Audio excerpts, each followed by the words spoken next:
जैसा मैंने आपको बताया कि आज बाबा बागेश्वर ने एक बहुत बड़ा ऐलान कर दिया है। बाबा बागेश्वर ने कहा कि हवस का सिर्फ पुजारी क्यों होता है, हवस का मौलाना भी होना चाहिए।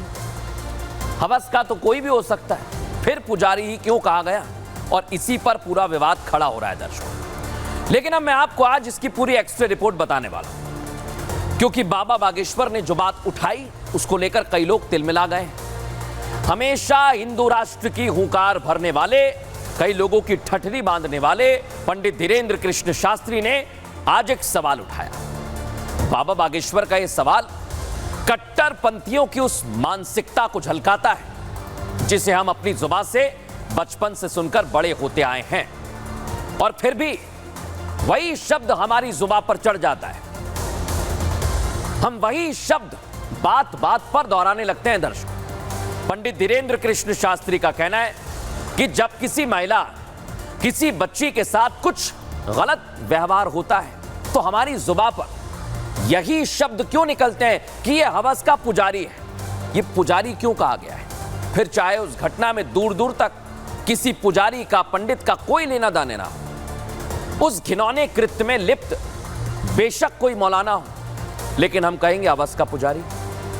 आगे बढ़ूं उससे पहले बाबा बागेश्वर का पूरा बयान आपको सुनना चाहिए, जो जायज बात कह रहे हैं। सुनिए जरा। मुसलमान कभी नहीं अपने मौलवियों की बेइज्जती करते, लेकिन हम लोग करते हैं। हम उनके विरोध में या पक्ष में नहीं है किसी के भी। हम एक बात बोल, अच्छा हम लोग इतने विचित्र लोग हैं, कितनी सोची समझी कभी कभी बातें होती हैं। तो हवस के पुजारी, हवस का मौलवी नहीं कभी सुना होगा आपने, पुजारी जरूर होता है। अच्छा मौलवी क्यों नहीं हो सकता है? नहीं हो सकता है। क्यों? क्योंकि हम लोगों के दिमाग में बहुत प्रायोजित तरीके से ब्रेन को ब्रॉस करने के लिए, हमारे दिमाग में कुतर्क भरने के लिए शब्दों को पहुंचाया गया और भरा जा रहा है। आप भी सोचने लगे होंगे दर्शकों, धीरेंद्र कृष्ण शास्त्री के इसके बयान के बाद एक एक शब्द सनातनियों को जागरूक भी कर रहा है। बाबा बागेश्वर साफ साफ कह रहे हैं कि जिन शब्दों को हमारे दिमाग में भरा गया है उनका इस्तेमाल क्यों करना है। उनकी बात जायज भी है, क्योंकि आप किसी को भी ऐसा नहीं बता सकते। जिन्हें जानकारी नहीं है उनको बता दूं मैं कि सनातन धर्म में पंडित, ब्राह्मण, पुजारी को विशेष दर्जा दिया गया है। सिर्फ इसलिए नहीं कि वो ब्राह्मण है, क्योंकि ये लोग धर्म और शास्त्र के जानकार होते हैं। कोई भी हो सकता है, वो किसी भी जात का हो सकता है। मंदिरों की देखरेख करने की व्यवस्था भी पुजारी करते हैं। पुजारी फिर कैसे हवस का पुजारी हो गया? ये शब्द कहां से आ गया? आप सोचिए जरा, थोड़ा सा खंगालिए, और हो तो हमें भी बताइएगा। क्या ये एक सोची समझी साजिश है दर्शकों? ये नफरती सोच आपके अंदर भरी गई है? क्या ये सोचा समझा एजेंडा है जिसे हिंदुओं के खिलाफ प्लांट किया गया हो, और धीरे धीरे सनातनियों में नफरत का ये इंजेक्शन ऐसा लगा कि आपकी जुबान पर आ गया? इस नफरती एजेंडे का असर होता गया, दूसरे मिशन पर काम शुरू हो गया। लेकिन जब आज ये मुद्दा बाबा बागेश्वर ने उठाया तो मुसलमानों के धर्म गुरुओं के पेट में दर्द होने लगा। अब मौलाना पंडित धीरेंद्र कृष्ण शास्त्री के बयान को ऊल जलूल ठहरा रहे हैं। ऑल इंडिया मुस्लिम जमात के राष्ट्रीय अध्यक्ष शाहबुद्दीन रजवी की प्रतिक्रिया सबसे पहले आपको सुनवाता हूं। ये उनके नजरिए और उनकी सोच को दर्शाता है। धार्मिक व्यक्ति होकर के धर्म के प्रचारकों के खिलाफ वो इस तरीके से ऊल जलूल की बातें करते हैं, उनको शर्म आना चाहिए। उनको हमेशा अच्छी बात कहना चाहिए, ऐसी बात कहना चाहिए जो लोगों के लिए दर्स हो, सबक हो, मगर वो हमेशा कुछ ऐसी बात करते हैं जो आपत्तिजनक हो। अब इसमें उन्होंने धर्म के प्रचारकों को, चाहे वो हिंदू हो या मुसलमान हो, सबको कटघरे में खड़ा कर दिया। दर्शकों, पंडित धीरेंद्र कृष्ण शास्त्री ने बयान दिया तो हमने भी इसका एक्सरे किया, तो हमें बाबा बागेश्वर के बयान से जुड़े कुछ सबूत मिले हैं, जिसमें बाबा के एक एक बयान, एक एक शब्द को सही दर्शाया गया। ये मैं क्यों कह रहा हूं दर्शकों? सबूत आपके सामने रखता हूं। पहला सबूत आया उत्तर प्रदेश के मुरादाबाद से, जहां मौलाना की हवस सामने आई तो युवती की मां ने उसकी सारी हवस निकाल दी, उसे माफी मांगने पर मजबूर कर दिया। और कैसे ये पूरी माफी तक खेल गया है वो इस रिपोर्ट में आपको दिखाता हूं।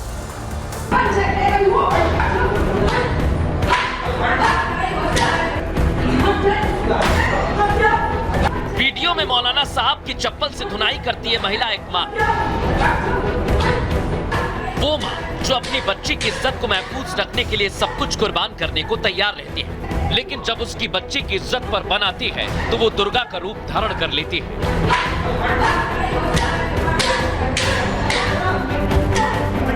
जिन मौलाना साहब की आप पिटाई होते देख रहे हैं, इन पर इस महिला की बच्ची से बंद कमरे में अश्लील हरकत करने का आरोप। ये मौलाना हवस का मौलाना है। इसने युवती पर भूत प्रेत का साया बताया और उसे कमरे में ले गया। बहुत देर तक ये बाहर नहीं निकला तो युवती की मां उस कमरे में घुसी तो वहां अपनी बच्ची बदहवास हालत में पाई। लड़की के कपड़े भी अस्त व्यस्त हो रहे थे। ये देखकर युवती की मां का खून खौल गया और उसने मौलाना की चप्पलों से धुनाई कर दी। चप्पलों से मौलाना की दे दनादन पिटाई की गई, मौलाना पर थप्पड़ों की बरसात की गई। इस दौरान हवस का ये मौलाना हाथ जोड़कर माफी मांग रहा था।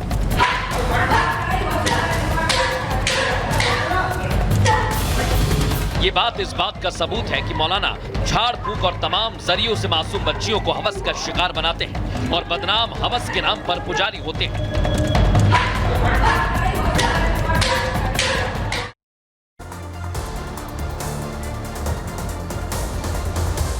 देख लिया दर्शकों आपने, और अब मैं आपको एक नहीं तीन तस्वीर आज दिखा रहा हूं, क्योंकि ये खबरें हमने न्यूज के एक्सट्रे में आपको दिखाई है। भूत प्रेत का साया बताकर पहले छेड़छाड़ की, वो तो आपने देख लिया। चप्पल से धुनाई की गई। वो मां जो अपनी बच्ची की इज्जत करने, महफूज करने के लिए कुछ भी कर सकती है, उसने क्या किया। ऐसे ही कानपुर में हुआ था दर्शकों, 7 साल की बच्ची से रेप। इसमें भी मौलाना का नाम सामने आया था दर्शकों। सोच लीजिए, बंद कमरे में अश्लील हरकत कर रहा था। और अब आपको तीसरी तस्वीर दिखा रहा हूं, ये उत्तराखंड की है। देखिए जरा, अश्लील फिल्में दिखाकर रेप किया था इसने, और पुलिस ने इस मामले में कार्रवाई की है। बच्चियों का रेप करने का जब मामला सामने आया तो इस मामले में पुलिस का एक्शन भी देखने को मिला। लेकिन अब सवाल ये कि हवस का पुजारी ही क्यों होता है। अभी तक आप ये सोच रहे होंगे, हमने साधु संतों से भी इस मसले पर बात की, वो क्या कह रहे हैं सुनिए जरा। जो भी बागेश्वर जी ने बात कहा है यह विचारणीय है। इस पर सभी लोगों को चिंतन करना चाहिए और मेरे धर्म पर किसी को भी अनावश्यक टिप्पणी करने का अधिकार नहीं है। अगर आप टिप्पणी करते हैं तो कहीं न कहीं से एक साजिश के तहत आप मेरे धर्म की उपेक्षा करते हैं, अपमान करते हैं। भारत लगभग 300-400 वर्ष मुस्लिम आक्रांताओं के शासन में रहा है, इसलिए हर हिंदू धर्माचार्य को बदनाम करने के लिए इस प्रकार की एक परिपाटी डाली गई, ताकि हिंदू धर्म के प्रति जो पुजारी और महात्मा है, मठाधीश हैं, उनके प्रति हिंदू जनता के अंदर एक घृणा की भावना पैदा हो। तो ये साजिश के तहत किया हुआ। हवस का मुल्ला क्यों नहीं, जबकि पूरे देश में देखिए किस प्रकार से छोटे छोटे बच्चों के साथ बलात्कार की घटना मुल्ला जी कर रहे हैं। तो हवस के मुल्ला क्यों नहीं, हवस का पुजारी ही सिर्फ क्यों, सिर्फ सनातन को ही टारगेट क्यों, सनातन को बदनाम करने की साजिश क्यों। बहरहाल दर्शकों, अब खबरों में आगे बढ़ेंगे और आपको अब दिखाते हैं एक ऐसी खबर जो योगी मॉडल ही इलाज है। अगर कोई बदमाशी करे, कोई हुड़दंग करे, तो उसका इलाज है योगी आदित्यनाथ का मॉडल। वो मॉडल क्या है देख लीजिए। ये परेड हो रही है, पुलिस करा रही है। कहां की पुलिस करा रही है? गुजरात की। लेकिन हुआ क्या दर्शकों, कैसे हंगामा हुआ, उसके बाद कैसे एक्शन हुआ, एक एक चीज आज आपको बताने वाला हूं। क्योंकि गुजरात में अब अपराधियों का फैसला ऑन द स्पॉट हो जाता है। यहां के गृह मंत्री हैं हर्ष संघवी, और उनका संदेश साफ है कि अगर कोई गुजरात की कानून व्यवस्था से खिलवाड़ करेगा तो उसे अंजाम भी भुगतना होगा। गणपति पंडाल पर पथराव आपको याद है, सूरत ये।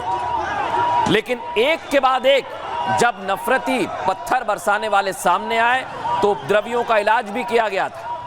और अब ऐसी तस्वीर अहमदाबाद की मैं आपको दिखा रहा हूं दर्शकों। ये तो सूरत वाले हैं, लेकिन अहमदाबाद में क्या हुआ देखिए, हाथों में तलवार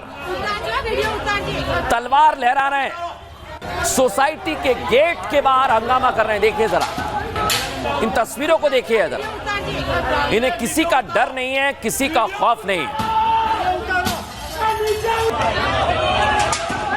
पत्थर बरसा रहे हैं, एक के बाद एक पत्थर बरसा रहे हैं, सोच लीजिए आप। लेकिन ये पत्थरबाज कहां से आ गए दर्शकों? ये दो तस्वीर देख लीजिए आप। पहली तस्वीर सूरत की, जहां गणेश पंडाल पर पथराव किया, इलाज क्या हुआ? चल नहीं पाए, चलते नहीं बना। दूसरी तस्वीर कहां की? अहमदाबाद की, उनका भी यही हाल हुआ है। एक सोसाइटी के बाहर हाथों में तलवार लेके गए थे, कुछ घंटे के अंदर देखिए क्या हाल हो गया। लेकिन दर्शकों, ये हंगामा आखिर इन लड़कों ने क्यों किया, हुड़दंगियों ने क्यों किया, दंगाइयों ने क्यों किया, इस रिपोर्ट में दिखाता हूं।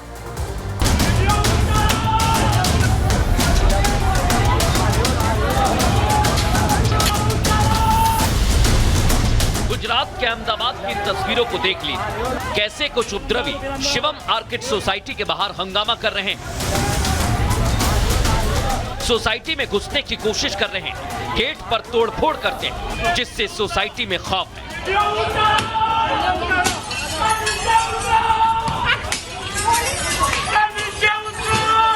एक लाल टी शर्ट पहने उपद्रवी हाथ में तलवार लिए गेट पर चढ़ गए, गेट पर लगे सीसीटीवी को तलवार से तोड़ दिया, लेकिन गनीमत रही कि वो गेट के अंदर नहीं घुस पाया।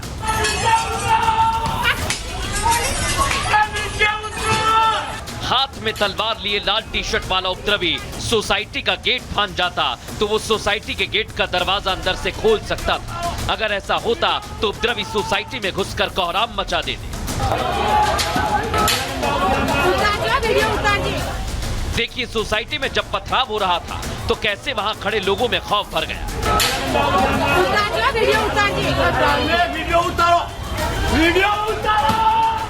ये सारा विवाद सोसाइटी में रहने वाले एक शख्स की बदौलत शुरू हुआ। ये उपद्रवी उस फ्लैट में शराब पीकर हंगामा कर रहे थे, लेकिन जब पड़ोसियों ने आपत्ति जताई तो उपद्रवी बाहर से कुछ बदमाशों के साथ आए और बवाल मचा दिया। इस दौरान ऐसा हंगामा हुआ कि पुलिस बुलानी पड़ गई, और जब पुलिस आई तो इन सब का अच्छे से इलाज भी हुआ।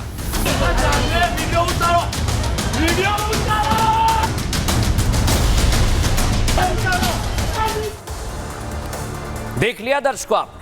अब यह हंगामा क्यों शुरू हुआ ये भी आपको बताता हूं, लेकिन पहले तस्वीर देखिए उस कमरे की जहां से हंगामे की शुरुआत हुई है। देखिए आप, कमरा काफी दिनों से बंद था, अचानक यहां कुछ लोग आ गए, शराब पार्टी कर रहे हैं। कमरे की हालत देखिए आप, यहां पर पुलिस की टीम पहुंची है, कमरे से शराब, बियर की केन बरामद की गई है। सोचिए आप, यहां पर पहले नशा किया गया, उसके बाद हंगामा किया गया।